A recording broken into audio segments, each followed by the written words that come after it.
Hello students, welcome to Jnanpith classes. আজকে আমরা যেটা করব সেটা হচ্ছে CC8 ইকোনমিক সোশিওলজির যে লাস্ট টপিক, এই ডেভেলপমেন্ট অ্যান্ড গ্লোবালাইজেশন, এটা আমরা আজকে শেষ করে দেবো। এটা শেষ হয়ে গেলেই আমাদের তাহলে পুরো CC8 ইকোনমিক সোশিওলজি শেষ। তাহলে শুরু করা যাক। গ্লোবালাইজেশন যখন আমরা পড়ছি তখন আমাদের একটু দেখে নেওয়া দরকার যে আমরা কিসের আন্ডারে পড়ছি। আমরা পড়ছি ইকোনমিক সোশিওলজির আন্ডারে, অর্থাৎ বিশ্বায়ন তো আমরা ছোটবেলা থেকে হয়তো পড়েছি, জানি কিছু না কিছু, কিন্তু এটা আমরা পড়ছি অর্থনৈতিক যে সমাজতত্ত্ব তার আন্ডারে। তার আন্ডারে some contemporary issues in economic sociology, অর্থাৎ সমসাময়িক সমাজে, সমসাময়িক ভারতবর্ষে যে অর্থনৈতিক সমাজতত্ত্বে যে কিছু সমস্যা বা ইস্যুজ দেখা গেছে, আমরা তার আন্ডারে বিশ্বায়ন এবং পরিবর্তন করছি। অর্থাৎ বিশ্বায়ন ও পরিবর্তন কিভাবে সমসাময়িক যুগে অর্থনৈতিক সমাজতত্ত্বে কিছু সমস্যার সৃষ্টি করেছে, সেই বিষয়টা আমরা জানতে চাইছি। অর্থাৎ একই জিনিস আমরা অন্য একটা অ্যাঙ্গেল থেকে দেখছি বা দেখার চেষ্টা করব। তার মানে বলতেই পারি যে বিশ্বায়নটার সমস্যা, যে বিশ্বায়ন তাহলে অর্থনৈতিক ক্ষেত্রে কি কি সমস্যা তৈরি করেছে বা সমস্যা কি তৈরি করেছে সেটা বুঝতে গেলে তো আগে আমাদের জানতে হবে যে বিশ্বায়নের ফলে অর্থনীতিতে কি কি পরিবর্তন এসেছে। তাহলে আমরা এবার আশা করি যে গ্লোবালাইজেশনটা যখন শুরু করব, ডেভেলপমেন্ট অফ গ্লোবালাইজেশন, তখন বুঝতে আর কোনো সমস্যা হবে না যে এক্স্যাক্টলি আমরা কোন অ্যাঙ্গেলে বিষয়টা দেখছি বা পড়ছি। Globalization Globalization refers to the growing interdependence between different people. এই সংজ্ঞাটা খুব ইম্পর্টেন্ট। কেন ইম্পর্টেন্ট? কারণ এই গ্লোবালাইজেশনের এই সংজ্ঞাটা যার ক্লিয়ার হয়ে যাবে তার পুরো কনসেপ্টটাই কিন্তু ক্লিয়ার হয়ে যাবে। কি বলছে? গ্রোয়িং ইন্টারডিপেন্ডেন্স, অর্থাৎ একে অপরের উপর যে নির্ভরশীলতা, একে অপরের উপর যে নির্ভরশীলতা কাদের কাদের মধ্যে? আলাদা আলাদা ব্যক্তির মধ্যে, আলাদা আলাদা অঞ্চলের মধ্যে, আলাদা আলাদা রাষ্ট্রের মধ্যে। অর্থাৎ পৃথিবীর অর্থনৈতিক, সামাজিক প্রভৃতি সম্পর্ক যার ফলে আরো বেশি করে স্ট্রেচ হচ্ছে, অর্থাৎ তাদের পরিধিটাও বাড়ছে। সোজা ভাষায় আমরা যদি ধরে নিই যে এটা একটা পৃথিবী, সেই পৃথিবী কি কি সম্পর্ক থাকে? সাধারণত সোশ্যাল, ইকোনমিক, পলিটিক্যাল। ঠিক আছে, আপাতত আমরা এই তিনটেই ধরলাম। তো পৃথিবীর বিভিন্ন প্রান্তে বিভিন্ন মানুষ বসবাস করছে। এই বিভিন্ন প্রান্তের মানুষের একে অপরের উপর ডিপেন্ডেন্স বাড়ছে। এর উপর ডিপেন্ডেন্ট, এ ওর উপর ডিপেন্ডেন্ট। এই ডিপেন্ডেন্সির ফলে কি হয়? আমাদের সামাজিক, অর্থনৈতিক ও রাজনৈতিক যে পরিধি বা গণ্ডি, সেটা আরো বেশি করে স্ট্রেচ হচ্ছে। এই যে পৃথিবী জুড়ে একে অপরের উপর নির্ভরশীলতা, এই তিনটে ক্ষেত্রকে কেন্দ্র করে সাধারণত এটাই আমরা বিশ্বায়ন বলে থাকি। All the economic forces are an integral part of globalization. আমরা জানি যে বিশ্বায়নটা মূলত চলে গ্লোবালাইজেশনের, মানে অর্থনৈতিক যে প্রভাব তার দ্বারাই চলে। যে অর্থনীতি, অর্থনৈতিক প্রভাব, অর্থনৈতিক যে ফ্লো, সেই ফোর্স, তার দ্বারাই বিশ্বায়নটা সাধারণত চলে। But it would be wrong to suggest that they alone produce it. অর্থনীতি খুব ইম্পর্টেন্ট একটা ফ্যাক্টর গ্লোবালাইজেশনে, কিন্তু একমাত্র না, তাছাড়া আরো অনেক কিছু থাকে। It has been driven forward above all by the development of information and communication technologies that have intensified the speed and scope of interaction between people all over the world. দেখো আমি একটু ওই ইটালিকে লিখেছি, ইনফরমেশন কমিউনিকেশন টেকনোলজিস, অর্থাৎ যেগুলো important কি factor. অর্থাৎ আমাদের যে তথ্য প্রযুক্তির যে মাধ্যম, তার ফলে আমাদের একে অপরের সাথে যে মিথস্ক্রিয়া, ইন্টারাকশনের বাংলা মিথস্ক্রিয়া, সেই ইন্টারাকশনের যে স্পিড আর স্কোপ, অর্থাৎ গতি এবং পরিধি খুব বিশাল, মানে খুব বেশি পরিমাণে প্রভাবিত হয়েছে। তাহলে অর্থনীতি ইম্পর্টেন্ট, তার সাথে আরো information and communication technology important. There was a political context within which it grew, অর্থাৎ রাজনৈতিক একটা ক্ষেত্র ছাড়া কিন্তু বিশ্বায়নটা ঠিকঠাকভাবে এগোতে পারে না। এই রাজনৈতিক ক্ষেত্র ভারতবর্ষের ক্ষেত্রে কি ছিল সেটা আমরা দেখব। তো সোজা ভাষায় আমরা কি বুঝলাম? একটা মানুষের উপর ডিপেন্ডেন্সি, একটা রিজিয়নের আরেকটা রিজিয়নের উপর ডিপেন্ডেন্সি, একটা কান্ট্রি আরেকটা কান্ট্রির উপর ডিপেন্ডেন্সি ইন দ্য ওয়ার্ল্ড। কোন কোন ক্ষেত্রে? সামাজিক ক্ষেত্রে, অর্থনৈতিক ক্ষেত্রে। এবং তারপরে আমরা জানতে পারলাম যে ইকোনমিক ফোর্সটা যেমন ইম্পর্টেন্ট, তাছাড়া অন্যান্য অনেক কিছু গ্লোবালাইজেশনের ইন্টিগ্রাল পার্ট। তারপর আমরা জানতে পারলাম যে তথ্য প্রযুক্তি বলে যে জিনিসটা রয়েছে, সেই তথ্য প্রযুক্তির ফলে আমাদের যে কমিউনিকেশন সেটা অনেক বেড়ে গেছে, যার ফলে বিশ্বায়নে আরো খুব সুবিধা হয়েছে। অর্থাৎ বিশ্বায়নের যে গতি ছিল 21st সেঞ্চুরি আগে অব্দি, সেই গতিটা যেন আরো বেশি মাত্রা নিয়েছে। আর জানতে পারলাম একটা রাজনৈতিক ক্ষেত্রে সেটি বিস্তার লাভ করতে পারে। Let us look at the different dimensions of globalization. To facilitate our discussion, we deal with economic, political and cultural aspects. দেখো আমরা তাহলে কি নিয়ে পড়ছি, আমাদের তো শুধুমাত্র ইকোনমিটা নিয়ে পড়লেই হয়ে যেত, হয়তো আমরা ইকোনমিটা নিয়েই পড়বো, কিন্তু কোথাও না কোথাও আমরা একটু বুঝে নেবো যে এই ইকোনমিটার পলিটিক্যালের উপর আর পলিটিক্যাল ইকোনমিকটার কালচারালের উপর কি প্রভাব পড়ে, তাহলে আমাদের যে বৃত্তটা সেই বৃত্তটা সম্পূর্ণ হয়ে যাবে। অর্থাৎ তোমরা বলতে পারো যে স্যার ইকোনমিক সোশিয়োলজির আন্ডারে পড়ছি, ইকোনমিক সোশিয়োলজির আন্ডারে তাহলে পলিটিক্যাল আর কালচারাল কেন ঢোকাবো? পড়বো এই কারণেই, তার কারণ এফেক্টেড হয়, সেই কারণে আমরা পড়বো। The different dimensions globalization. The economic একটু বড় রয়েছে, কিন্তু এটাই তোমাদের ক্লাস নোটস, সেই কারণে আমি line by line read out করে দিচ্ছি, একটু বুঝে নিও। কিছু কিছু জায়গা শক্ত আছে এবং কিছু কিছু জায়গা তোমাদের জন্য নয়। এগুলো সাধারণত ইগনোর মেটেরিয়াল তোমরা জানো যে বেশিরভাগ ইউপিএসসির জন্যই ব্যবহৃত হয়, তো কিছু কিছু পোর্শন তোমরা বাদ দিয়ে দিতে পারো, আমরা দেখিয়ে দেবো আমি যে কোন কোন জায়গাগুলো বাদ দেবে। Globalization involves a stretching of social and economic relationships throughout the world, এটা আমরা পড়েছি। This stretching, আচ্ছা, the economic policy of liberalization, ঠিক আছে, what is liberalization, এলপিজি জিনিসটা কি ছিল, আশা করি তোমরা অল্প অল্প জানো, ঠিক আছে। তো বলছে যে globalization involves stretching of social and economic relationship throughout the world. This stretching is pushed by certain economic policies. অর্থনৈতিক কিছু নীতি দ্বারা গ্লোবালাইজেশনটা নাকি প্রত্যেকটি রাষ্ট্রের মধ্যে ছড়িয়ে পড়েছে, অর্থনৈতিক নীতি। Okay, very broadly this process in India is termed liberalisation.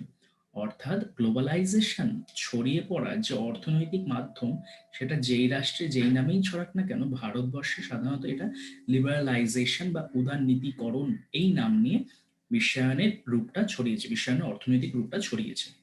The term liberalization referred to a range of policy decisions that the Indian state took since 1991 to open up the Indian economy to the world market. আমি এক্ষুনি বললাম যে গ্লোবালাইজেশনের বিস্তারের জন্য একটা political ক্ষেত্রের প্রয়োজন। Political ক্ষেত্রটা হচ্ছে এটাই যে 1991 সাল থেকে ভারতবর্ষে যে অর্থনীতির দ্বার বা দরজা খুলে দেওয়া হয়েছিল বহির্বিশ্বের আগমনের জন্য, যে বহির্বিশ্ব আমাদের দেশে প্রবেশ করতে পারবে এবং অর্থনৈতিক ক্ষেত্রগুলোতে তারা হস্তক্ষেপ করবে। কিভাবে হস্তক্ষেপ করবে, কতটা কোন জায়গায় কতটা, সেই ডিটেলিং গুলো আমাদের দরকার নেই, বাট আমরা জানতে পারলাম যে 1991 সালে এই দ্বারটা খুলে দেওয়া হয়েছিল, যে বিশ্বকে আহ্বান জানানো হয়েছিল যে আসুক। This marked a break with an earlier stated policy of the government to have a greater control over the economy. তাহলে এর আগে স্টেট ইকোনমিক মানে ইকোনমি যে কন্ট্রোল করতো সে ছিল স্টেট। এখন কোথাও না কোথাও লিবারালাইজেশন আসার ফলে স্টেটের যে হস্তক্ষেপ, মার্কেট ইকোনমি, সেটা কিন্তু চলে এলো। অর্থাৎ মার্কেটের ওপরই সমস্ত অর্থনীতিটা ছাড়া থাকবে। অবশ্যই সেখানে কন্ডিশনস আছে, জায়গা আছে যে কোন কোন জায়গায় সম্পূর্ণরূপে রাষ্ট্রের হাত থাকবে, কোন কোন জায়গায় একদমই রাষ্ট্রের হাত থাকবে না, সেই জায়গাগুলো আমরা যাচ্ছি না, বাট এটুকু জানতে পারলাম যে এর আগে ছিল যে রাষ্ট্রই অর্থনীতিটা নিয়ন্ত্রণ করতো, এখন আর সেই বিষয়টা রইল না। The state, after independence, had put in place a larger number of laws that ensured that the Indian market and Indian indigenous business were protected from competition of the wider world. The state after independence, মানে অর্থাৎ ভারত স্বাধীনতা হওয়ার পর রাষ্ট্র একটা উদ্যোগ নিয়েছিল যে ভারতবর্ষের যে সমস্ত ব্যবসাগুলো এবং ভারতবর্ষের যে সমস্ত বাজার বা মার্কেট, সেগুলো যেন বাইরের কম্পিটিশন দ্বারা কোনো রকম এফেক্টেড না হয়। অর্থাৎ কোথাও না কোথাও এই যে আমি আগলে রাখছি নিজের ইকোনমিটাকে, যাতে বাইরের অর্থনীতি, বাইরের কম্পিটিশন দ্বারা এফেক্টেড না হয়, সেটা তার মানে 1991 থেকে চলে গেল, সোজা হিসাব। The underlying assumption of such a policy was that an erstwhile colonial country would be at a disadvantage in a free market situation. Sorry, এখানে একটা গ্যাপ পড়ে গেছে, এই গ্যাপটা হবে না। আচ্ছা, the state also believed that the market alone would not be able to look after all the welfare of the people, particularly its disadvantaged sections. It felt that the state had an important role to play for the welfare of the people. খুব সোজা ভাষায় বলে দিচ্ছি, বিষয়টা হচ্ছে যে এখানে লেখা রয়েছে একটা দেশ যে কিনা সবে মাত্র উপনিবেশবাদের থেকে বেরিয়েছে, ব্রিটিশার্সরা গেছে সবে 1947-এ, তারপরেই একটা দেশ ওয়ার্ল্ড কম্পিটিশনের জন্য তৈরি হতে পারে না, ওয়ার্ল্ড ইকোনমিতে কন্ডিশনের জন্য তৈরি হতে পারে না, কম্পিটিশনের জন্য তৈরি হতে পারে না। অর্থাৎ তার এখনো সেই অ্যাবিলিটি আসেনি যে সে ওই লম্বা রেসে দৌড়বে। সেই কারণে স্টেট কিছু পলিসি মেজারমেন্ট নিয়েছিল। কিন্তু পরবর্তী ক্ষেত্রে দেখা গেল যে একা স্টেট এই সম্পূর্ণ বিষয়টা সামলাতে পারবে না। এই ওয়েলফেয়ারটা কোথাও না কোথাও বিষয়টাকে ছড়াতে হবে, না ছড়ালে পরে অর্থাৎ দায়িত্বগুলো অন্যের হাতে না দিলে শুধুমাত্র স্টেট ইকোনমিকে একা কন্ট্রোল করে পুরো বিষয়টাকে সামলাতে পারবে না। It felt that the state had an important role to play for the welfare of the people. The issue of social justice were important for the makers of Indian constitution. অর্থাৎ তখনকার জন্য মনে হয়েছিল যে রাষ্ট্র হিসাবে ভারতবর্ষের অবশ্যই কিছু করণীয় আছে। তখনকার যে সংবিধান রচিত হয়েছিল সেইখানেও আমরা সেই রিফ্লেকশনগুলো পাই। কিন্তু পরবর্তীকালে সবটা বদলালো কখন? 1991-তে। ওকে, কন্টিনিউ হচ্ছে। Liberalisation of the economy meant the steady removal of the rules that regulated Indian trade and finance regulations. অর্থাৎ আগের প্যারাতে আগের পেজে আমরা কি পড়লাম, যে ভারতবর্ষ সবে স্বাধীন হয়েছে, মনে করা হচ্ছে ভারতবর্ষ এখনো যে ওয়ার্ল্ড ইকোনমি, সেই ওয়ার্ল্ড ইকোনমিতে কম্পিটিশনের জন্য রেডি হয়নি। সেই ওয়ার্ল্ড ইকোনমিতে কম্পিটিশনের জন্য যেহেতু সে রেডি হয়নি, সেই কারণে স্টেট বিভিন্নভাবে ওয়েলফেয়ার প্রজেক্টসের দ্বারা নিজের সেই ইকোনমিগুলোকে স্ট্রং করার চেষ্টা করবে। আমরা গ্রিন রেভলিউশনের নাম শুনেছি, ঠিক আছে? এছাড়া এরকম অনেক রেভলিউশন হয়েছিল, গ্রিন রেভলিউশন, হোয়াইট রেভলিউশন। তো তারপরে লিবারালাইজেশনে কি করলো 1991-তে? বললো যে liberalisation of the economy main the steady removal of the rules, যে নিয়মগুলো আস্তে আস্তে সরিয়ে ফেলবে, that regulated Indian trade and finance regulation. অর্থাৎ এতদিন ভারতবর্ষের বাণিজ্য এবং অর্থনীতির ওপর যে সমস্ত নিয়মগুলো আরোপিত ছিল সেগুলো আস্তে আস্তে সরিয়ে নেওয়া হবে।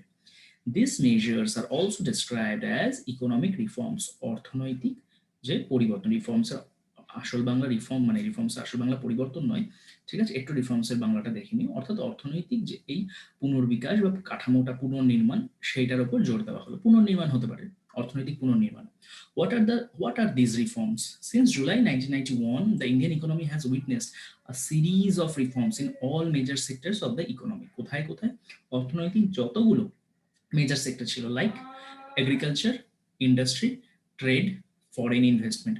অর্থাৎ কৃষি, শিল্প, বাণিজ্য এবং বৈদেশিক যে সমস্ত লগ্নি, অ্যান্ড টেকনোলজি, প্রযুক্তি, পাবলিক সেক্টর, পাবলিক সেক্টরের বাংলাটা আমার জানা নেই, ফিনান্সিয়াল ইনস্টিটিউশনস, অর্থ বা লগ্নি সংক্রান্ত যে সমস্ত প্রতিষ্ঠান ছিল সব জায়গাতে এই মেজর সেক্টরগুলোতে অর্থনৈতিক পুনর্নবীকরণ পুনর্গঠন করা হলো। The basic assumption was that greater integration into the global market would be beneficial to Indian economy. কি মনে করা হলো যে যত ভারতবর্ষের অর্থনীতিটাকে বিদেশের সাথে যুক্ত করে দেওয়া হবে, তত ভারতবর্ষের ইকোনমিটা আরো বেশি ডেভেলপ হবে। এটা ছিল সাধারণ একটা ধারণা।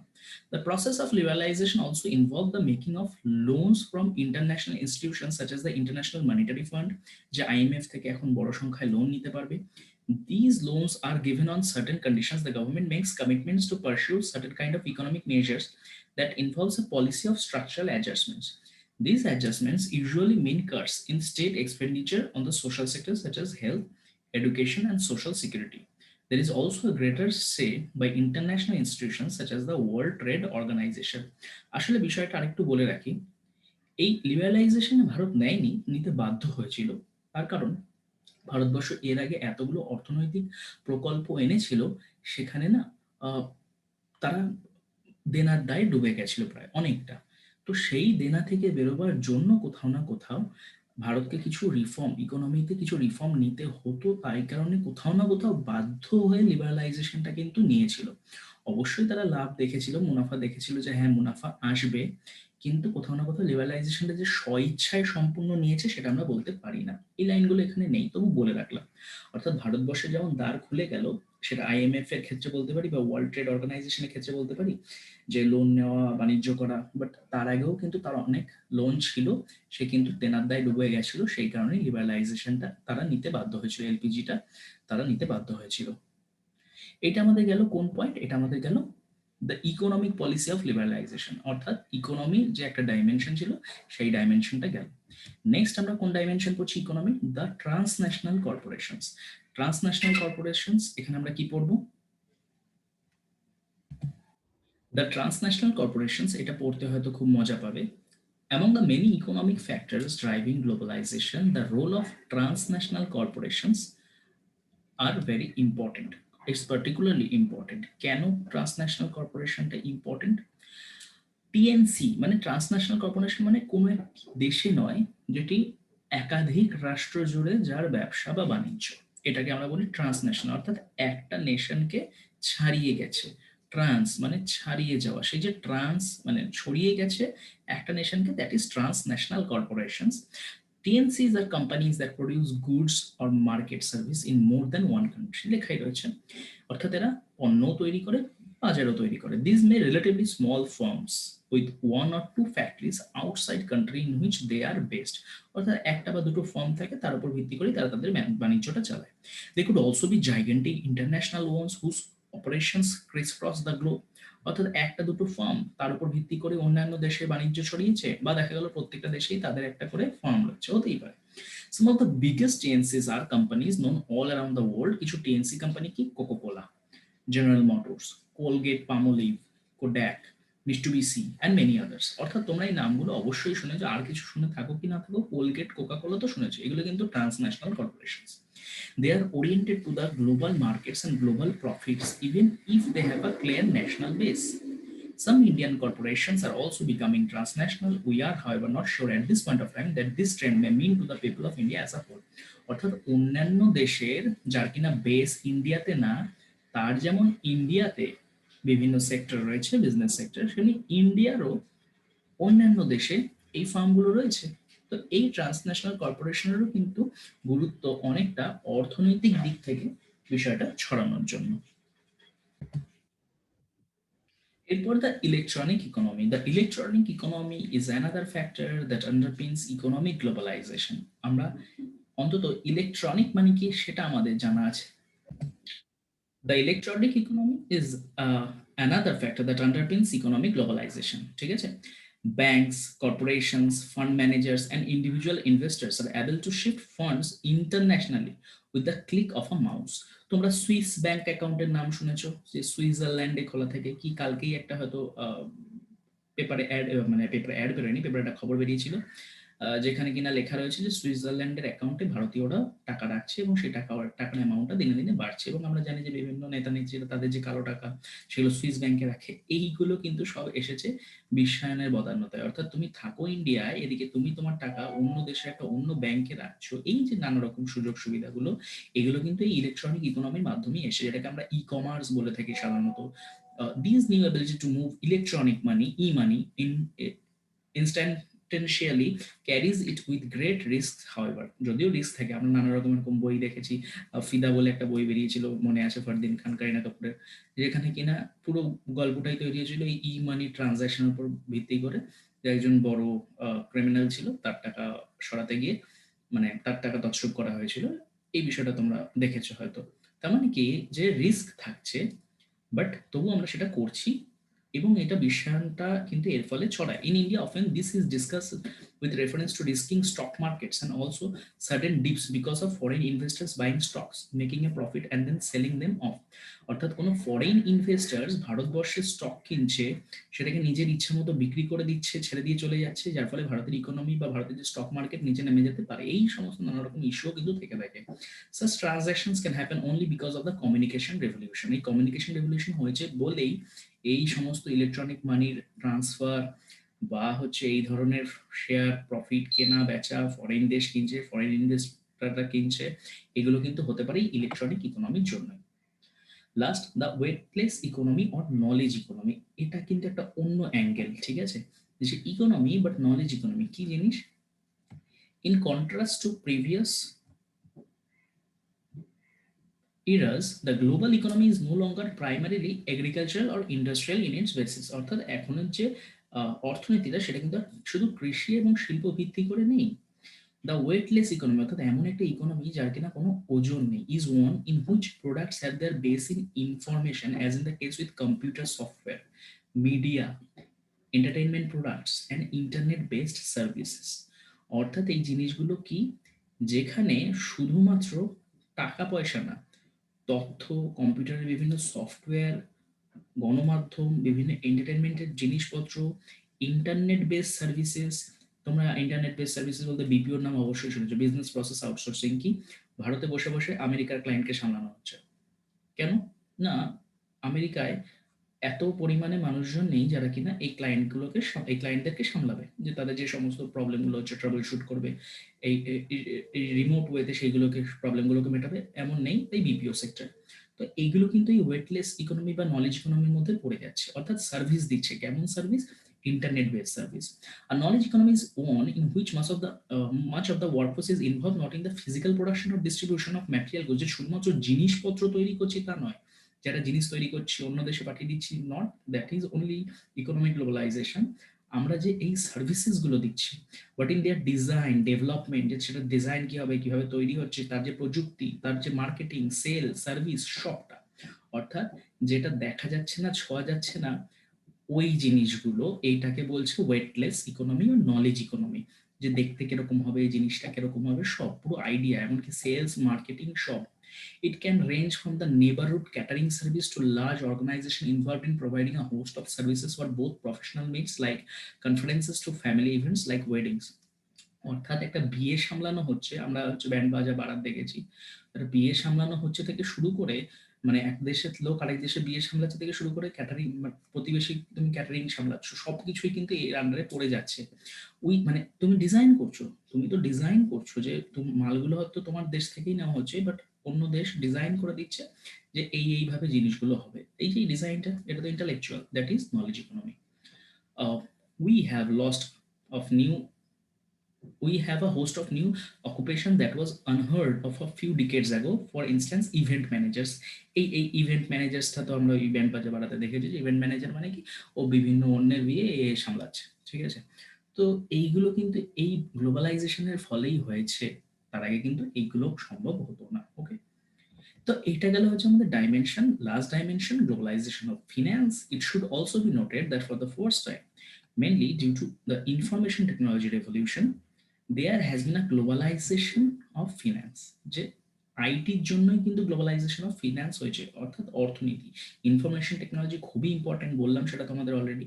Globally integrated financial markets undertake billions of dollars over transactions within seconds in the electronic circuit। যে ইলেকট্রনিক সার্কিটের মধ্যে কিছু মিনিটের মধ্যে মানে হাজার হাজার টাকা, লাখ লাখ, কোটি কোটি টাকা ট্রানজাকশন করা যায়। There is a 24-hour trading in capital and security markets। 24 ঘন্টা এটা চলে।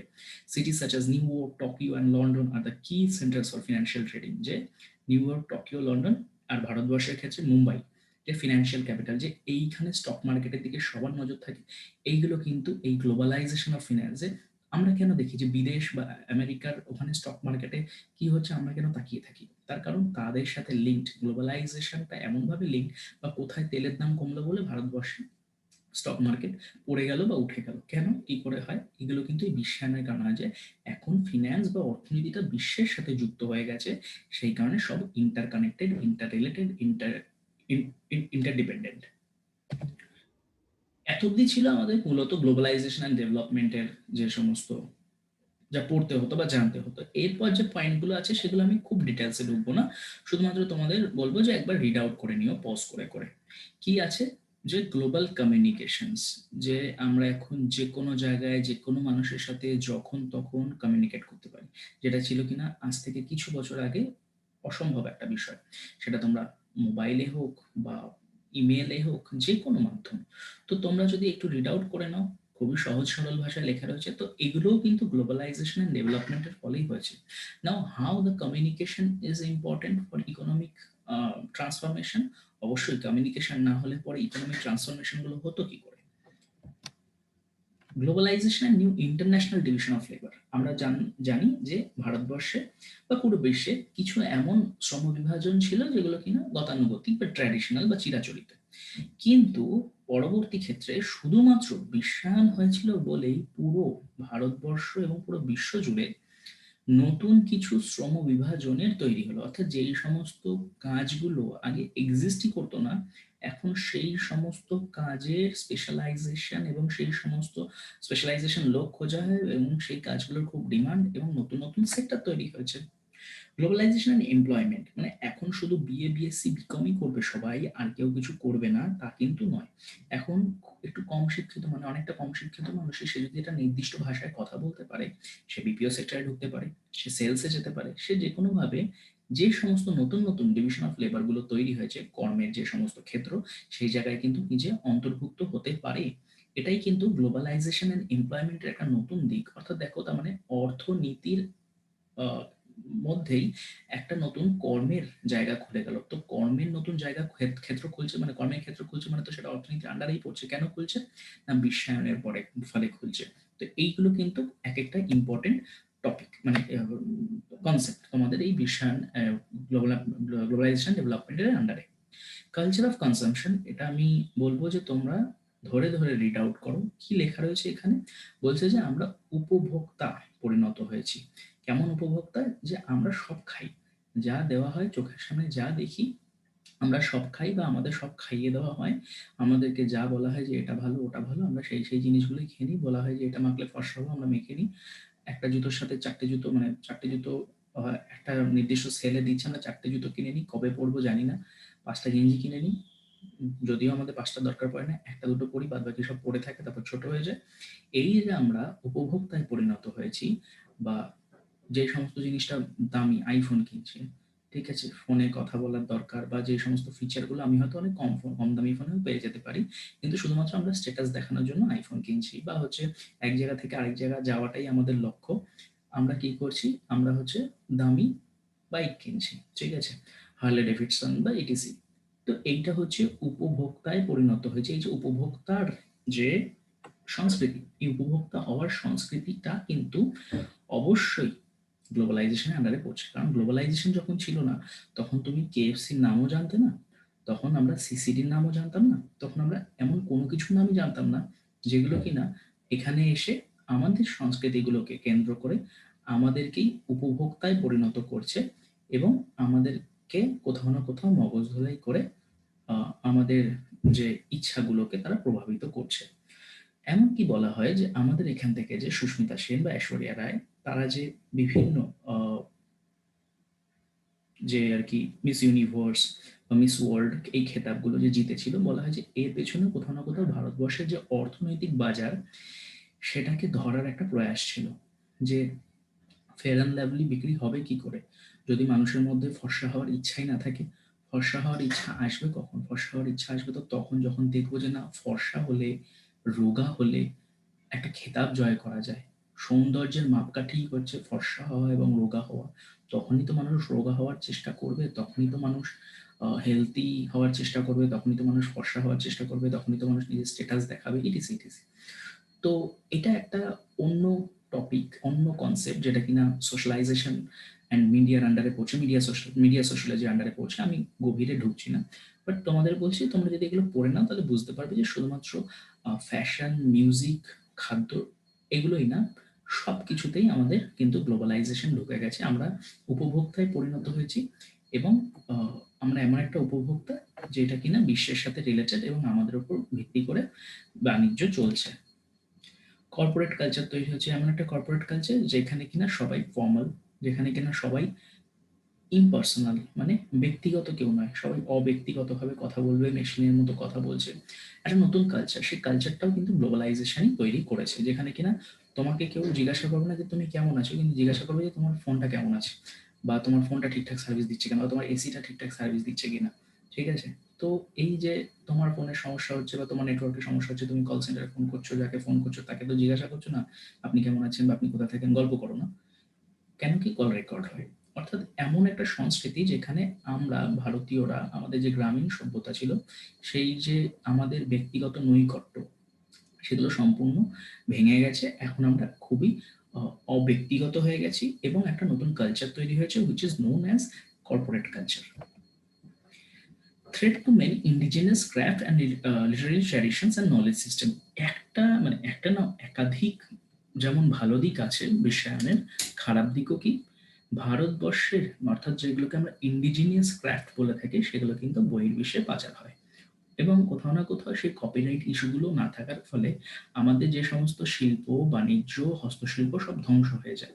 তোমরা জানো যে ব্রিটিশরা যখন আমাদের দেশে এসেছিল তখন ডি ইন্ডাস্ট্রিয়ালাইজেশন হয়েছিল। What is D industrialisation? D industrialisation means ভারতবর্ষের তখনের যে শিল্পগুলো ছিল, ভারতবর্ষে তখনও শিল্প ছিল, ছোট আকারে ছিল, অত বড় মেশিন শিল্পের আকারে ছিল না, বাট ছিল, শুধু ধ্বংস হয়েছিল। তো কোথাও না কোথাও গ্লোবালাইজেশনের ফলেও কিন্তু তা হয়েছে। আমাদের এখানে যেমন বিভিন্ন সেক্টরগুলো সেগুলো ধ্বংস হয়ে গেছে, বসে গেছে, বন্ধ হয়ে গেছে।